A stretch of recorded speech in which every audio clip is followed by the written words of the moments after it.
오늘의 주제는 폭락 이후 어떤 종목에 관심을입니다. 자, 요건 뭐 지금 우리가 가장 곤란한 측면에 놓인 게 이슈가 관세 전쟁이지 않습니까? 그것도 잠깐 살펴봐야 되고, 뭐 더 중요한 건 우리가 어떻게 할 수 없는 그 전쟁에 뭐 개입할 수도 없는 거 아니겠습니까? 그 이후에 우리가 또 어떤 종목에 어떤 관점으로 종목들을 봐야 되는가, 뭐 그런 부분에 대해서 오늘 좀 얘기를 하겠습니다. 자, 우선 지금 가장 화두가 되고 있는 관세 전쟁. 뭐 지금 모습을 보면 트럼프 조금 막말로 진짜 미친 것 같아요. 뭐 어떤 관점에서는 와 진짜 미친 게 아닌가 싶을 정도로 밀어붙이고 있습니다. 현재까지 진행된 건 서로 보복관세, 상호관세 뭐 때리고 있으면서 결국 한 건 뭐냐면 중국도 결국 뭐 보복관세를 때렸지만은 미국이 중국에게 오늘이겠네요. 오늘 9.1%에서 104% 기존에 있었던 걸 포함하면 그냥 120% 돼요. 어쨌든 100%가 넘는 관세를 좀 때려버린 겁니다. 자, 그 상황에서 앞으로 어떻게 될 것인가? 시나리오를 보면 몇 가지 생각할 수가 있습니다. 뭐 더 극단적인 게 있을 수도 있겠지. 근데 대충은 이런 식으로. 첫 번째는 지난번 그 예전 트럼프 1기 때와 같던 단계적인 타협. 그때도 치고받았어요. 서로 막 높이 가다가 약간 중국이 좀 접어들어가는 느낌이 들었습니다. 그 당시에는.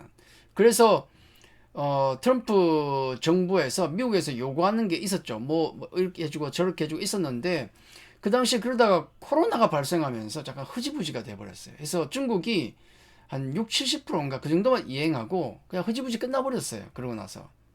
네, 비슷한 전쟁이 시작되다가 그래서 이번에도 혹시 그런 단계적인 타협을 서로 하지 않을까라는 게 있겠고 뭐 가능성이 있죠. 그게 아니면은 조금 극단적으로 가서 아예 그냥 중국이 깨끗하게 항복. 지금 글로벌 뭐 180여 개국의 상호관세를 미국이 트럼프가 때렸는데 그 중에 상당수는 대항할 방법이 없어요. 예, 현실적으로. 방법이 없어. 그래서 아예 그냥 백기통하는 경우도 많습니다.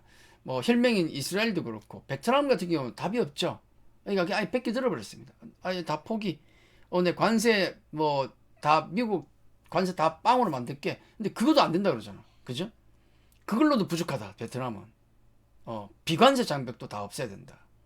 유럽한테 뭐라 그럽니까? 뭐 그런 게 문제가 아니고 부가세까지 없애라. 남의 국가 남의 동네 세금까지 건드리고 있는 상황입니다. 어쨌든 상당수 대부분의 우리나라도 그렇고 지금은 좀 타협을 보는 쪽으로 가려고 하고 있습니다. 항복에 가깝죠. 답이 없으니까. 예. 그리고 유럽 같은 경우도 지금 20% 관세를 상호관세를 맞았는데 유럽 같은 경우도 지금 고민은 크지만 세게 붙으려고 하진 않습니다. 일단은 그래요. 좀 자극을 안 하려고. 되도록이면 타협을 보려고 얘기를 하고 있습니다. 어쨌든 가장 강하게 붙은 쪽은 중국인데 중국이 만약에 이번 사태에 대해서 일단 좀 접어 들어간다. 깔끔하게 다른 국가들처럼 접어 들어가고 뭐 타협 보고 수입 받을 거 보고 뭐 그렇게 하면 끝날 수도 있어요. 그게 아니고 가장 어려운 국면은 이겁니다. 냉전과 같은 미중 양국의 대립. 그래 관세 이만큼 쌓았어?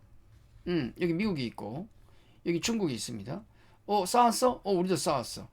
또 보복관세, 보복관세, 보복관세, 보복관세. 한두 껍질 쌓을 수 없으니까 대충 이렇게 쌓았으면 여기서 끝. 이렇게 대치 상태가 되는 것. 그러면 그 사이에 어떤 일이 벌어진가 하면 많은 다른 나라 여러 국가들이 있습니다. 그죠? 이 전쟁이 많이 지속된다 그러면은 자기 편이 많을수록 좋아요. 그걸 포섭하기 위한 예를 들어 물밑 전쟁이 진행이 될 수도 있습니다. 양국이 미국과 중국을 제외한 나머지 국가들에 대해서 유화책이 나올 수가 있어요. 따로 놀 수가 있다. 둘이 싸우면서. 그렇게 갈 수도 있는 게 이번 케이스입니다. 모르겠습니다. 과연 어떤 전쟁으로 가서 어떻게 끝날지는 모르겠습니다. 어떻게 알겠습니까? 근데 어떤 방법으로든 끝은 나오지 않겠습니까? 그렇죠. 그러면 우리가 이 전쟁이 끝난 다음에 어떤 종목으로 관심을 가질 것인가? 전쟁이 진행되는 동안에는 지금 우리 주가 보시면 하지만은 뭐 좋은 종목이고 나쁜 종목이고 전쟁이 진행 중에는 주가는 빠지게 마련입니다. 그렇죠? 그러면 지금 우리가 전쟁 이후에 관심을 가져야 될 것은 주가가 빠질수록 좋은 종목들, 거기에 관심을 가져야 돼요. 이런 거죠. 자, 주가라는 것은 우리 그 어떤 종목의 PER 계산할 때, 이건 이제 우리가 거의 PER 뭐 밸류라고도 얘기합니다. 그렇게 볼 수도 있어요. 이건 주가를 실적으로 나눈 거예요. EPS, earning per share입니다. 쉽게 말씀드려서 주가를 실적으로 나눈 거야. 그러면은 이 밸류가 낮아지는 걸 좋아하죠. 싸지는 걸 좋아하니까. 이게 낮아지기 위해서는 주가가 떨어지든지 아니면은 분모해야 되는 해당되는 실적이 올라가든지 그거 아니겠습니까? 그렇죠. 주가가 빠지든지 아니면 실적이 올라가든지 그럼 싸져요. 아니면 두 개가 동시에 진행이 되든지.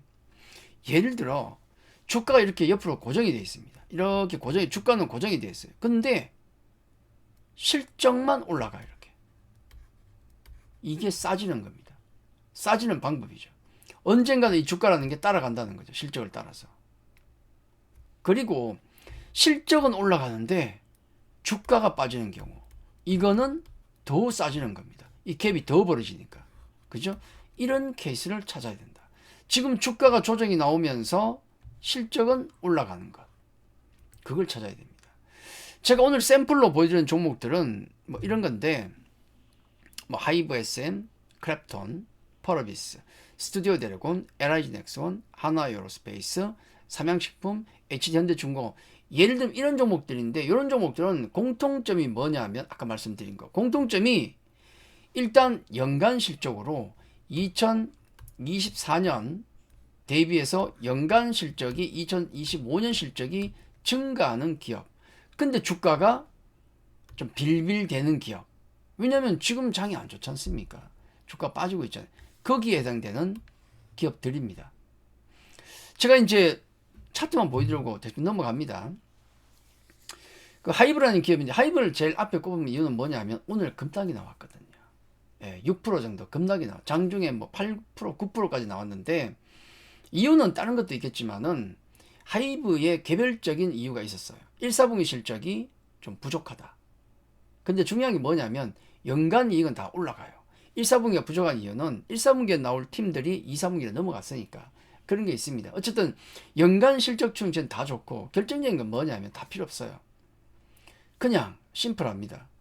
BTS가 올해 6월에 나머지 5명이 전역을 합니다. 빠르면 올해 연말, 뭐 늦어도 내년이면은 글로벌 월드 투어를 띄워요. 그러면은 올해와 내년을 놓고 봤을 때 기능으로 보면 실적 증가세는 계산할 필요도 없다. 명확하게 나오는 거예요. 그걸로 설명이 끝납니다. 자, 그런 종목, 이런 종목.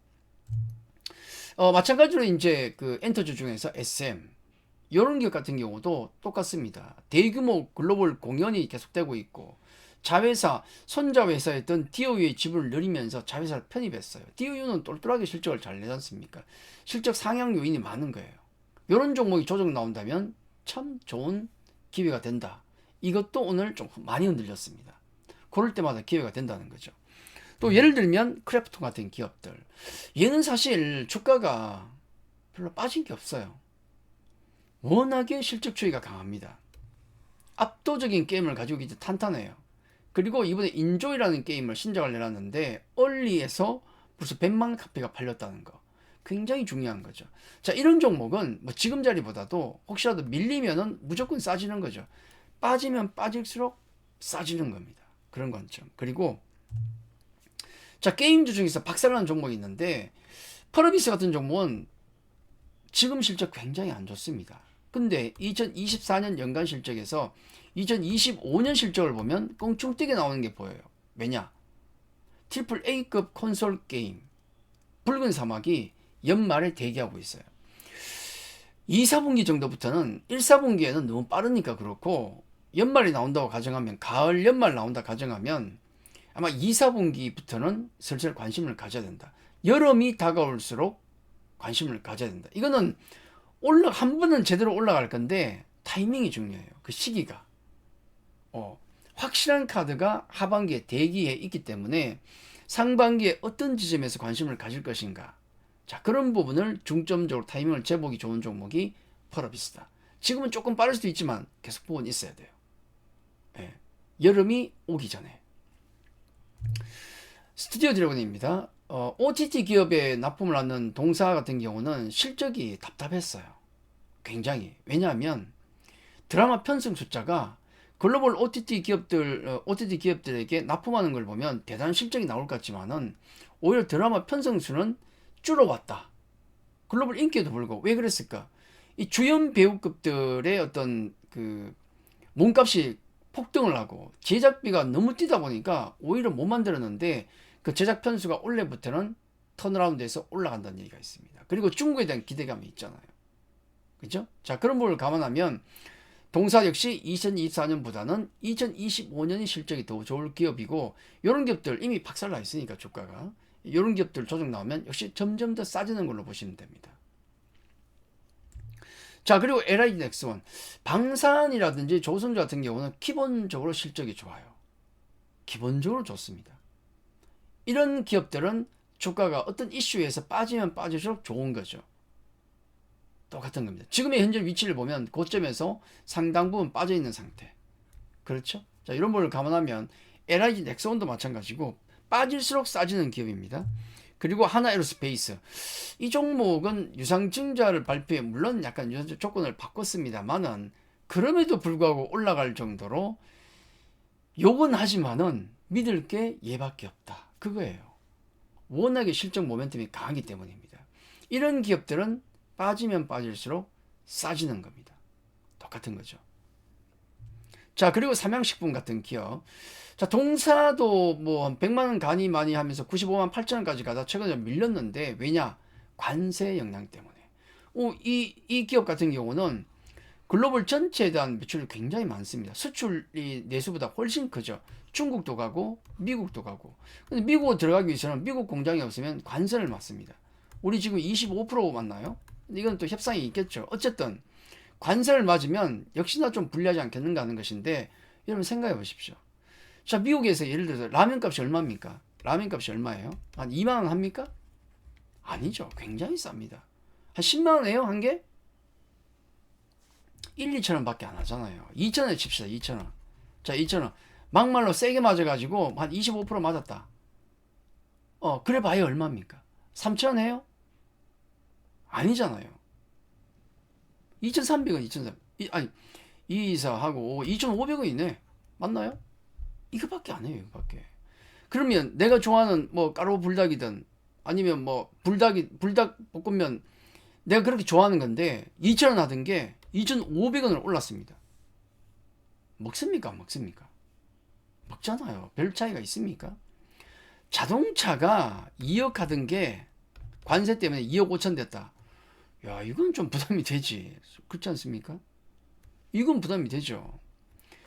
자동차가 2천만 원 하던 게 한 2,500이 됐다. 500만 원이 올라왔어요. 예를 들어. 이건 부담이 되죠. 근데 라면 한 끼 밥을 먹는데 500원 올랐다고 내가 좋아하는 걸 안 먹습니까? 그렇죠. 나중에 가격 전이도 시킬 수 있고. 그래서 동사 같은 경우도 지금도 없어서 못 팔리는 실적을 보이고 있기 때문에 마찬가지로 가격이 떨어질수록 싸진다. 똑같습니다. 자, HN현대중공업 같은 경우도 마찬가지예요. 원래 2024년보다도 2025년 전체 실적이 껑충 뛰는 실적을 보입니다. 모멘텀도 강하지 않습니까? 뭐 거의 이 동사, 특히 방산주라든지 특히 조선주 같은 경우는 미국에 없는 거지 않습니까? M&O 사업. 어떻게 할 거야?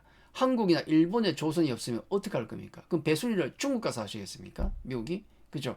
그런 강력한 모멘텀 때문에 실적에 대한 모멘텀이 강하고, 올해 실적 같은 경우도 작년보다 훨씬 강하게 올라오는 게 전망이 되고 있습니다. 물론 내년도 성장한다고 보고 있고. 자, 그런 실적이 나오는 기업들은 주가가 빠지면 빠질수록 싸지는 겁니다. 자, 요런 기업들.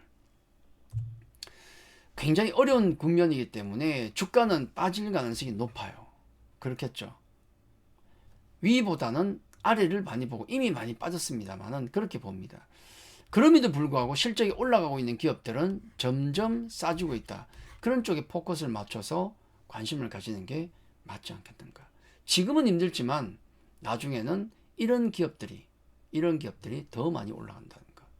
자, 그걸 생각하시면서, 그리고 아까 시나리오 같은 경우도 고민을 하면서 어떤 타이밍을 잡을 것인가, 어떤 종목에 비중을 늘릴 것인가 고민하시면 될 것 같습니다. 자, 오늘 내용이 여러분 투자에 도움이 되셨다면 구독, 좋아요, 알림 설정까지 해주시면 감사하겠습니다. 자, 어렵지만 다들 힘내야 될 것 같습니다. 자, 화이팅 하시고 오늘 여기까지입니다. 감사합니다.